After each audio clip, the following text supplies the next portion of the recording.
Assalamualaikum warahmatullahi wabarakatuh. Bagaimana kabarnya hari ini teman-teman? Semoga teman-teman selalu diberikan kesehatan, keselamatan, kemudahan oleh Allah Subhanahu wa taala. Pada kesempatan kali ini di sini kami ingin memaparkan mengenai modul 2.1 ruang kolaborasi sesi 1 mengenai skenario pembelajaran berdiferensiasi. Pada kesempatan kali ini, di sini kami mengambil kasus atau skenario yang berada di tingkat sekolah dasar atau SD. Sebelumnya, izinkanlah kami untuk memperkenalkan diri terlebih dahulu. Yang pertama adalah Pak Kusnadi. Beliau berasal dari SD Negeri 4 Cipedas. Dan yang kedua adalah Trio Agung Pamungkas. Dia mengajar di SD Negeri 2 Ancaran. Adapun situasinya itu seperti tadi, yaitu situasi di SD, yaitu mengenai Pak Darmawan. Pak Darmawan adalah seorang guru sekolah dasar. Minggu depan ia akan mengajar murid-muridnya materi tentang cara kerja salah satu sistem organ tubuh manusia, yaitu sistem organ pencernaan. Saat merencanakan pembelajaran, Pak Darmawan mempersiapkan beberapa sumber belajar yang menurutnya akan membantu murid-muridnya belajar sesuai dengan kebutuhannya. Sumber belajar yang ia siapkan diantaranya adalah sebuah poster yang menunjukkan bagian-bagian organ pencernaan dari perpustakaan. 2. Berbagai bacaan yang memuat pembahasan tentang bagaimana organ pencernaan bekerja dari beberapa sumber. Ada yang berupa beberapa buku bacaan dengan tingkat kesulitan yang berbeda-beda, yang juga ia pinjam dari perpustakaan, yang memuat informasi tentang cara kerja sistem organ pencernaan. Artikel yang ia ambil dari majalah Anak, kebetulan ada pembahasan tentang sistem pencernaan dengan bahasa yang lebih sederhana. Lalu adanya Comic Science milik salah satu muridnya. Di minggu sebelumnya, ia sudah menanyakan kepada murid-muridnya apakah ada yang memiliki sumber belajar yang berhubungan dengan sistem organ pencernaan. Kebetulan ada satu muridnya yang memiliki Comic Science dan diminta untuk membawanya ke sekolah. 3. Di kelas, Pak Darmawan tidak ada komputer, tetapi Pak Darmawan tetap mencoba mengunduh lewat handphonenya sebuah video singkat yang menjelaskan tentang bagaimana organ pencernaan bekerja. Video ini kemudian ia tonton sebelumnya untuk memastikan isinya sesuai dengan dan cocok dengan apa yang ia ingin anak-anak pahami.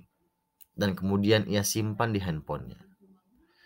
Rencananya, ia hanya akan menunjukkan video itu melalui handphone jika ada murid-murid tertentu yang masih membutuhkan bantuan lebih.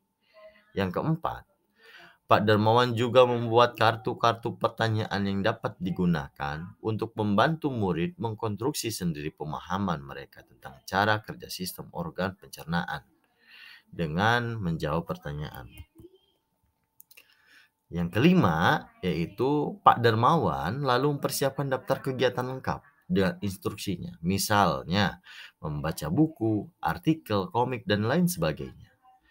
Mengamati poster atau diagram, mendiskusikannya, dan kemudian membuat ringkasan untuk menunjukkan pemahaman tentang isi poster tersebut. Mewawancari petugas UKS, menjawab kartu-kartu pertanyaan. Aktivitas-aktivitas tersebut walaupun berbeda-beda, namun semuanya bertujuan agar murid memahami cara kerja sistem pencernaan. Di awal pembelajaran, Pak Darmawan memberikan penjelasan kepada semua murid yang ada di kelasnya tentang tujuan pembelajaran dan konsep kunci yang ia ingin anak-anak kuasai. Lewat proses tanya jawab dan contoh-contoh, ia juga memastikan bahwa murid-muridnya memahami apa yang dimaksud dengan sistem. Lalu yang ketujuh, yaitu setelah itu, ia meminta murid-muridnya mulai bekerja dalam kelompok. Untuk penugasan kali ini, Pak Darmawan telah mengelompokkan murid berdasarkan tingkat kemampuan murid membaca. Hal ini karena tugas pertama yang harus dilakukan oleh setiap kelompok adalah membaca materi bacaan terlebih dahulu. Pak Darmawan menyesuaikan teks yang dibaca setiap kelompok dengan kemampuan membaca mereka. Pak Darmawan menjelaskan pada murid-muridnya bahwa dalam 1 minggu tersebut, setiap kelompok akan mendapat target untuk menyelesaikan kegiatan yang telah disiapkan oleh Pak Darmawan. Keputusan tentang kegiatan mana yang ingin dilakukan lebih dulu diserahkan sepenuhnya kepada murid.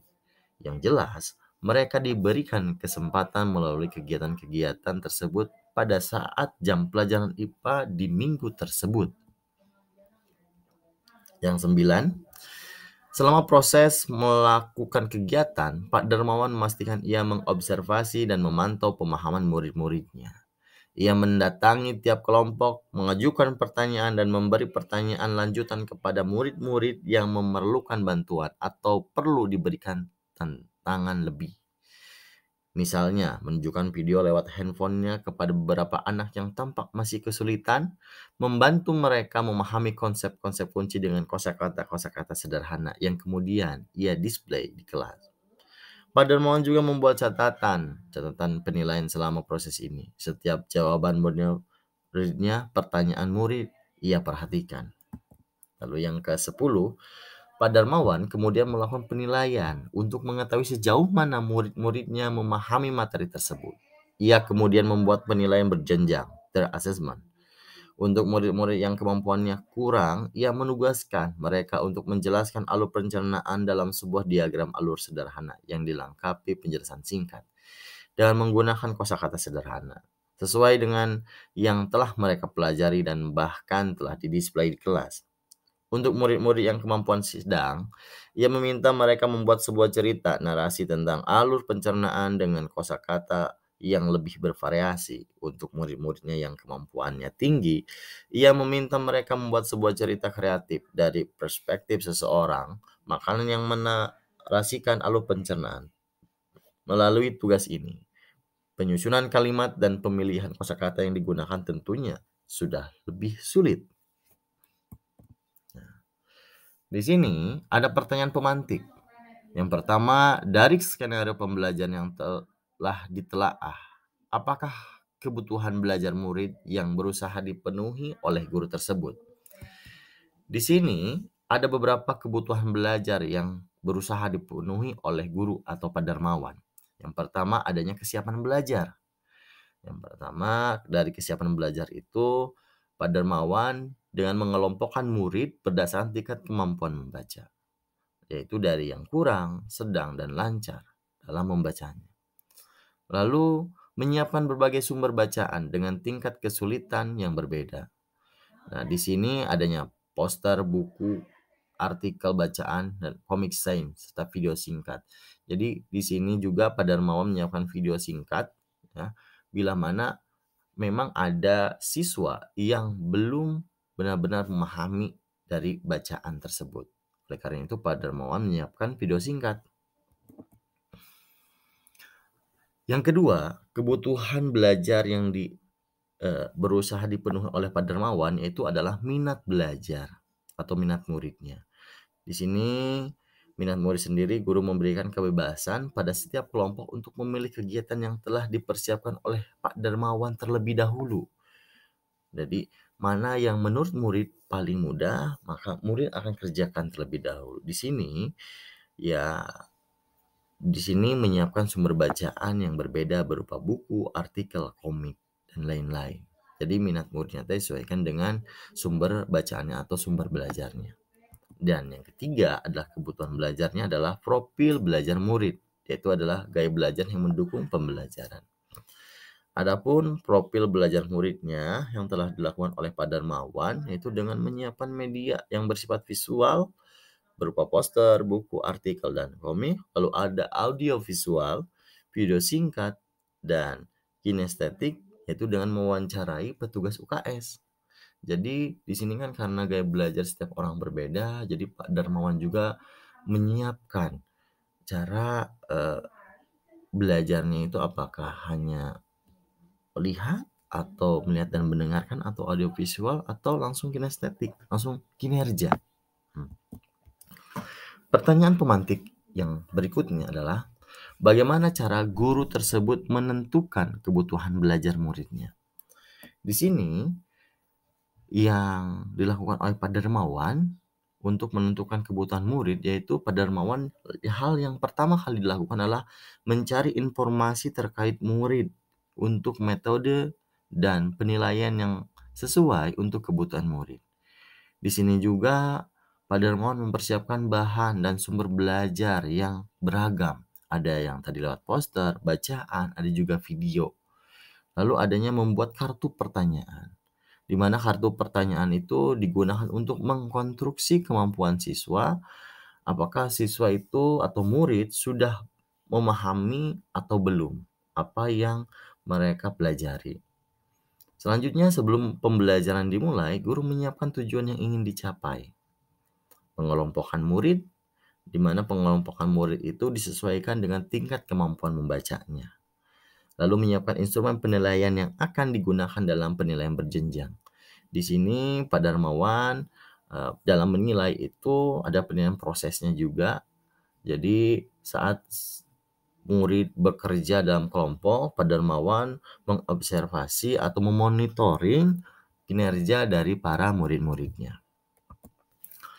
Lalu strategi pembelajaran berdiferensiasi apa yang digunakan? Di sini Pak Darmawan menggunakan diferensiasi konten, yaitu bagaimana guru menyediakan bahan ajar dan alat yang sesuai dengan kebutuhan belajar murid. Adapun yang disiapkan oleh Pak Darmawan dalam diferensiasi konten, yaitu dengan menyiapkan poster, buku bacaan, artikel, komik, dan juga video singkat tentang sistem pencernaan serta kartu pertanyaan yang fungsinya untuk mengkonstruksi kemampuan daripada murid-murid Pak Darmawan. Terus yang kedua adanya diferensiasi proses. Nah, dalam diferensiasi proses itu bagaimana cara guru untuk memberikan pemahaman kepada murid agar murid bisa memahami apa yang diajarkan. Di mana dalam diferensiasi proses itu Pak Darmawan ada beberapa hal yang dilakukan. Yang pertama, mengelompokkan murid berdasarkan tingkat kemampuan membaca. Keputusan tentang kegiatan mana yang ingin dilakukan terlebih dahulu, yang semuanya itu diserahkan pada siswa. Yang menurut siswa itu mana yang paling mudah. Lalu membuat catatan penilaian proses setiap murid. Lalu melakukan penilaian berjenjang, di mana penilaian berjenjang itu Pak Darmawan itu melakukan penilaian disesuaikan dengan tingkat kemampuan bacanya dari yang kurang, sedang, dan tinggi.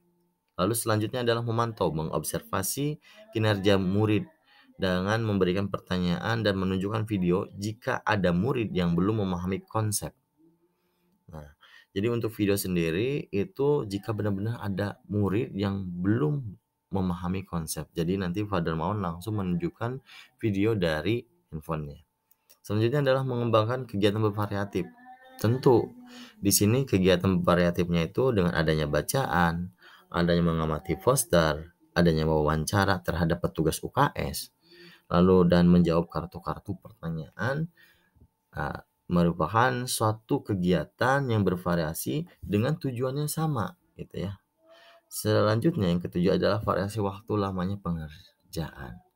Tentunya dalam variasi waktu lamanya pengerjaan, setiap kelompok memiliki kemampuan tersendiri atau memiliki butuh waktu yang cukup untuk mengerjakan tugas-tugasnya. Jadi variasi waktu lamanya pengerjaan. Di sini selanjutnya adalah adanya diferensiasi produk, di mana diferensiasi produk itu adalah hasil kerja yang telah dibuat oleh murid yang ada wujudnya. Di sini diferensiasi produk itu ada 3 macam, yaitu ada yang kurang, sedang, tinggi. Untuk yang kurang sendiri menjelaskan alur pencernaan dalam sebuah diagram alur sederhana yang dilengkapi penjelasan singkat dengan kosakata sederhana. Adapun yang sedang membuat sebuah cerita narasi tentang alur pencernaan dengan kosakata yang lebih bervariasi. Kemudian yang tinggi yaitu membuat sebuah cerita kreatif dari perspektif seseorang makanan yang menarasikan alur pencernaan. Nah, lalu pertanyaan pemantik berikutnya, bagaimana guru tersebut melakukan penilaian? Dalam hal ini, Pak Darmawan melakukan penilaian meliputi 2 aspek, yaitu penilaian for learning, yaitu guru melakukan penilaian selama proses pembelajaran. Jadi, Guru itu melakukan proses selama pembelajaran seperti guru memantau, memonitoring, dan membuat catatan tentang kinerja dari setiap individu. Jadi di sini guru itu membuat instrumen penilaian terlebih dahulu setiap individunya dengan kriteria-kriteria tertentu. Lalu adanya tier assessment. Guru melakukan penilaian berjenjang. Yang tadi sudah saya katakan bahwa penilaian berjenjang itu disesuaikan dengan tingkat kemampuan membaca dari para muridnya sendiri. Ada yang kurang, sedang, dan tinggi. Di sini juga Pak Dermawan menyiapkan instrumen-instrumen terkait penilaian yang berjenjang yang telah Pak Dermawan siapkan. Adapun rubrik penilaian yang tadi kurang, sedang, tinggi, yang kurang penjelasan singkat dengan menggunakan kosakata sederhana melalui diagram. Kalau yang kemampuan bacanya sedang itu membuat narasi yang lebih bervariasi lagi tentang pencernaan dengan kosakata yang lebih bervariasi. Lalu yang tinggi membuat cerita kreatif dengan kosakata yang lebih sulit tentang alur pencernaan. Mungkin itu saja yang bisa kami sampaikan, kurang lebihnya mohon maaf. Kami cukupkan. Wabillahi taufiq wal hidayah. Wassalamualaikum warahmatullahi wabarakatuh.